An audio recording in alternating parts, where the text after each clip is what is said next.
Hello, beautiful souls, and welcome to my channel. Hello, YouTube friends. Join us as we unravel the mysteries surrounding Battle of Osawatomie.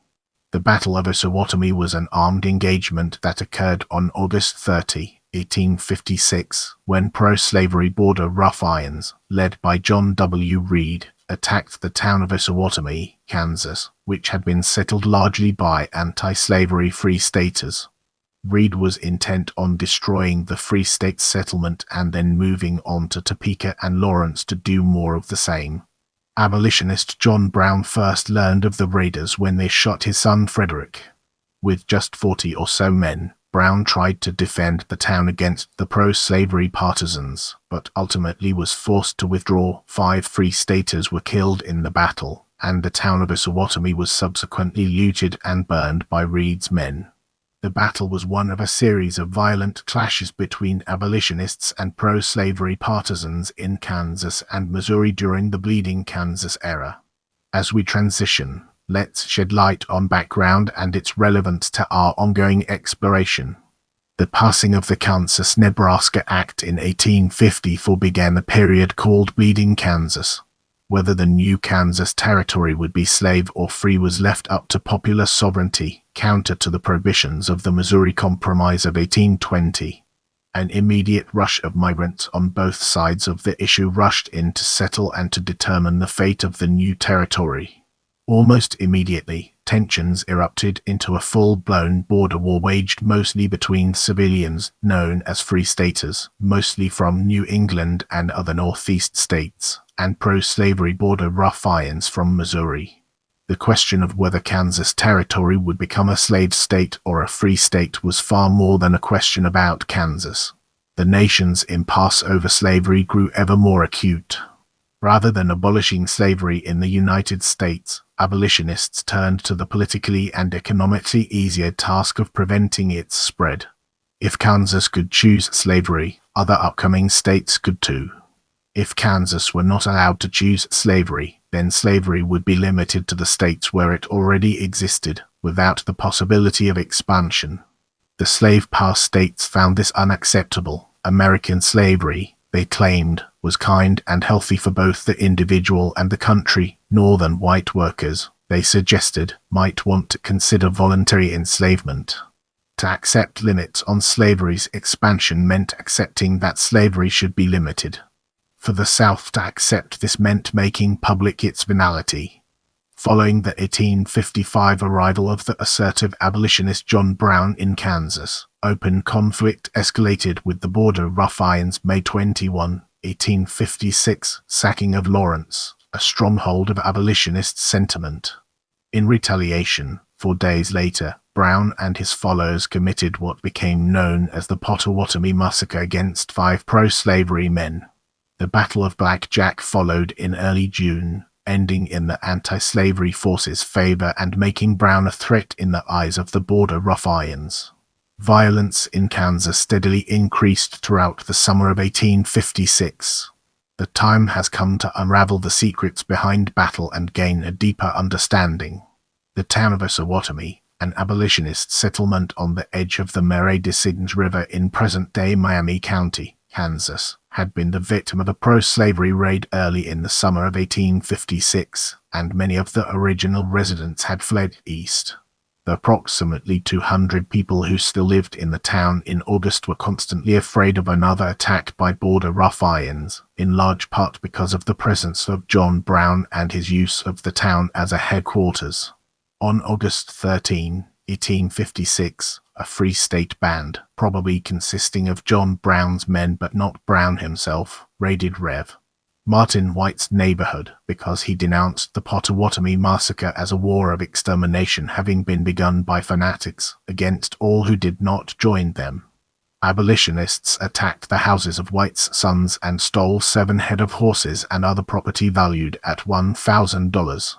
The same band of men then attacked White's house but was beaten off twice before returning to Osawatomie. Rev. Martin White then wrote to the governor for militia and led a movement on Osawatomie and met Frederick Brown in the road. On the morning of August 30, 1856, a force of several hundred border ruffians led by pro-slavery leader John W. Reid entered Osawatomie, in which John Brown and his family were staying at the cabin of the Rev. Samuel Adair, the husband of Brown's half-sister, Florella. 26-year-old Frederick Brown, the only member of the Brown family present there at the time, approached the group. Rev. Martin White himself told the story to the Kansas House of Representatives on February 13 of the next year. Whilst I was acting as one of the advance guard coming in contact with the picket guard, Frederick Brown, one of the guard, advanced toward us. We halted and I recognized him and ordered him to halt, but he replied, "I know you," and continued to advance towards me. I ordered him a second time to halt. By this time, he was getting very close to me, and threw his hand to his revolver. To save my own life, I shot him down. White's bullet went straight through Brown's heart, killing him and making him the first casualty of the Battle of Osawatomie. Having heard about his son's death, John Brown rushed from his camp toward Osawatomie, gathering several dozen men to meet the Missourian invaders. The fighting began when Reid advanced his forces in long rows toward the woods in which Brown and his men were located. Brown's men opened fire on Reid's mounted troops, wounding several horses and men and forcing them to dismount.